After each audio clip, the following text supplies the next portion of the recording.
guys, how are you? I hope you're all doing very well. This afternoon I'm going to be doing a movie review. This movie is a crime film from South Korea, Korean language English subs, released in the year 2015, directed by Ha-Yu, and this film is called Gangnam Blues. So Gangnam Blues is set in the 1970s. You've got two best friends who are living in Seoul, Korea. They pick up rubbish for a living. They're very poor. They live in a shack that doesn't have any heating, so their existence is very hopeless and depressing. So one day their fortunes change when they get recruited by this mob boss who is connected to corrupt politicians who want the upcoming elections delayed. So these people specialise in land development and they need this election to be delayed for their own benefit. So they get a group of ragtag people to go into this election hall, smash everything up and beat everyone up inside.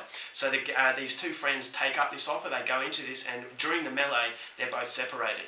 So one of the friends comes back, he says to the gang boss, "Have you seen my friend? I don't know where he is." So no one knows what's happened to him. So 3 years pass, and from this point we realise that one of the friends has become a prominent gangland figure. He's very powerful, he's very respected, and very brutal at the same time, but he still has no idea what happened to his friend. So later on we find out that his friend is a part of a rival gang, and he has that same sort of presence, is that he's very brutal, very respected. So when these friends become reunited, they put their allegiances to their respective gangs aside and they start to rekindle that friendship. And so their loyalties are put to the test. Do they follow their gangs or do they follow each other? Which ultimately leads up to a lot of betrayals and murders. So what happens from that point on? Something you're going to have to find out for yourself, because that's as far as I'm going for my synopsis. Now my thoughts on Gangnam Blues. This movie is interesting in the way that it looks. It has a very authentic 1970s feel. I thought it really captured the moment very well. And it was during the land development boom. And I think this is what provides something a little bit different within the crime sort of gangster films, is that this is about land development. This is about corrupt politicians and how the web of lies and all the dirty fingers that are in this corrupt sort of syndicate. I thought it was very fascinating to see that intense power struggle. You've got one gang who are trying to do their own thing, and you've got the other gang who are trying to do their own thing. They hated each other very much.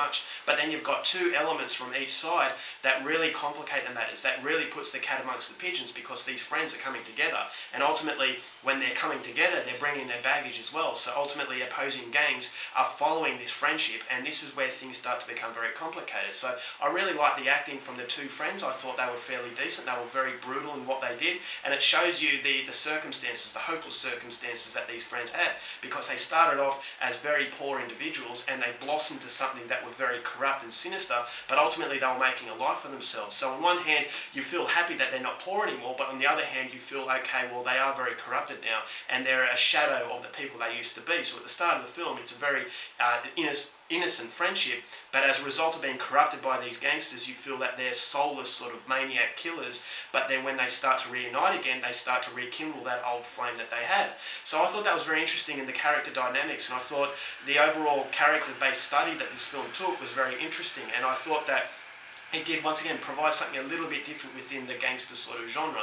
I thought the action sequences were absolutely phenomenal. It's a very brutal film, and I just thought it was beautiful the way they did them. Some slow motion sort of action, but it is very reminiscent of films such as Bittersweet Life, New World, where there is one particular scene at a funeral that I thought was absolutely breathtaking, and that really got me in the moment, and that was by far the best part of the film.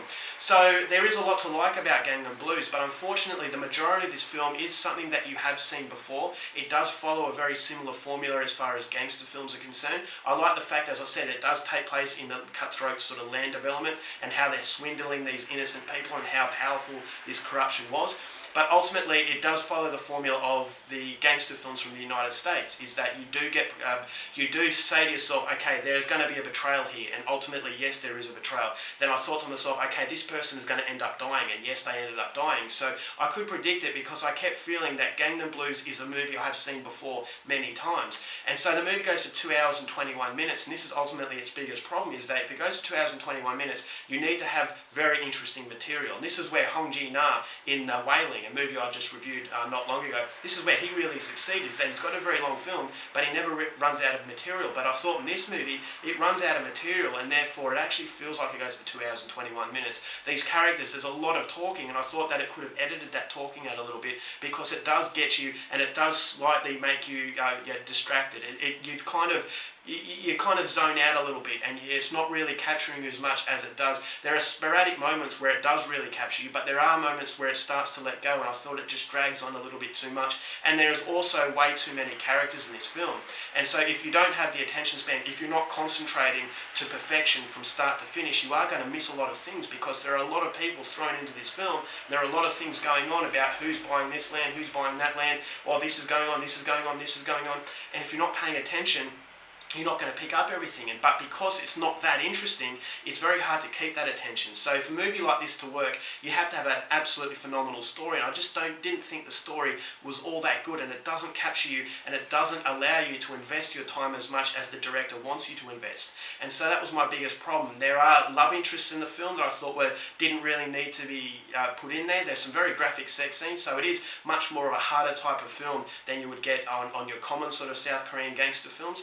But if you are a hardcore fan of gangster movies from South Korea, then I would say check it out. But for me, there are very likeable qualities to the movie, but ultimately it's way too long, it tries way too much, and it just doesn't work for me. And in the end, what it was is a movie that I won't watch again, and if I didn't really get the opportunity to see this, I really wouldn't be missing out on much. So I'm not going to recommend this gangster film. If you do come across it, then by all means give it a go. But if you want a really good gangster movie, check out New World or Bittersweet Life. They're movies that really capture you with a great story, whereas this movie, it just felt like it didn't have the energy, and it didn't really have the capability to hold it from start to finish. So it does outstay its welcome, which was a shame, but ultimately it's definitely not the worst gangster film out there. So overall, for Gangnam Blues, I'm going to give it 3 stars.